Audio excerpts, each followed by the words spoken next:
ನವರಾತ್ರಿ ಹಬ್ಬದ 4ನೇ ದಿನದಂದು ದುರ್ಗಾ ದೇವಿಯ 4ನೇ ಅವತಾರವಾದ ಕೂಷ್ಮಾಂಡ ದೇವಿಯನ್ನು ಪೂಜಿಸಲಾಗುತ್ತದೆ.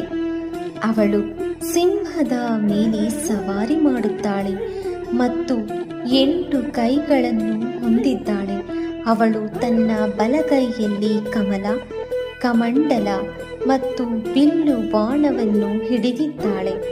ಅವಳು ತನ್ನ ಎಡಗೈಯಲ್ಲಿ ಅಮೃತ ಕಲಶ, ಜಪಮಾಲೆ, ಗದ ಮತ್ತು ಚಕ್ರವನ್ನು ಹಿಡಿದಿದ್ದಾಳೆ.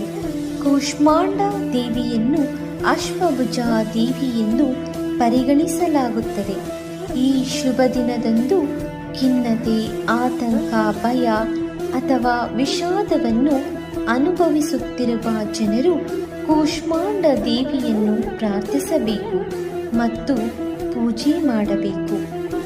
ಭಗವಾನ್ ಮಹಾವಿಷ್ಣುವು ವಿಶ್ವವನ್ನು ಸೃಷ್ಟಿಸಿದಾಗ ಎಲ್ಲೆಡೆ ಕತ್ತಲೆಯಿತ್ತು. ನಂತರ ಒಂದು ಮುಗುಳ್ನಗೆಯೊಂದಿಗೆ ದೇವಿ ಕೂಷ್ಮಾಂಡ ಪ್ರತಿಯೊಂದು ಗ್ರಹ, ನಕ್ಷತ್ರ ಪುಂಜ ಮತ್ತು ಭೂಗೋಳವನ್ನು ಬೆಳಗಿಸಿ ಬ್ರಹ್ಮಾಂಡದಿಂದ ಕತ್ತಲೆಯನ್ನು ಓಡಿಸಿದಳು. ಈ ಬ್ರಹ್ಮಾಂಡವನ್ನು ಶೂನ್ಯದಿಂದ ಸೃಷ್ಟಿಸಿದ್ದು ಕೂಡ ಕೂಷ್ಮಾಂಡ ದೇವಿಯೇ ಎಂದು ಕಥೆಯಲ್ಲಿ ಹೇಳಲಾಗಿದೆ. ಈ ಕೂಷ್ಮಾಂಡ ದೇವಿಯು ಅಂತಿಮ ಶಕ್ತಿ ಮತ್ತು ಬೆಳಕಿನ ಮೂಲವಾಗಿದ್ದಾಳೆ. ಸೂರ್ಯನಿಗೆ ಬೆಳಕು ಮತ್ತು ಶಕ್ತಿಯ ಮೂಲ ಎಂದು ಕೂಷ್ಮಾಂಡ ದೇವಿಯನ್ನು ಕರೆಯಲಾಗುತ್ತದೆ. ಕೂಷ್ಮಾಂಡ ದೇವಿಯನ್ನು ಪೂಜಿಸುವುದರಿಂದ ಅನಾರೋಗ್ಯ, ದುಃಖ ಮತ್ತು ಚಿಂತೆ ದೂರವಾಗುತ್ತದೆ. ಸಂಪತ್ತು, ಖ್ಯಾತಿ ಮತ್ತು ಆದಾಯ ಹೆಚ್ಚಾಗುತ್ತದೆ ಎನ್ನುವ ನಂಬಿಕೆ ಇದೆ.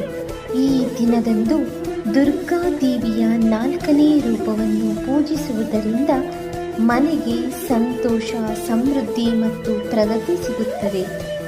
ಹಿಂದೂ ಧರ್ಮ ಗ್ರಂಥಗಳ ಪ್ರಕಾರ ಕೂಷ್ಮಾಂಡ ದೇವಿಯು ಸೌರ ವ್ಯೂಹದೊಳಗಿನ ಲೋಕದಲ್ಲಿ ವಾಸವಾಗಿದ್ದಾಳೆ ಮತ್ತು ಅವಳ ದೇಹದ ಕಾಂತಿ ಸೂರ್ಯನಂತೆ ಪ್ರಕಾಶಮಾನವಾಗಿರುತ್ತದೆ.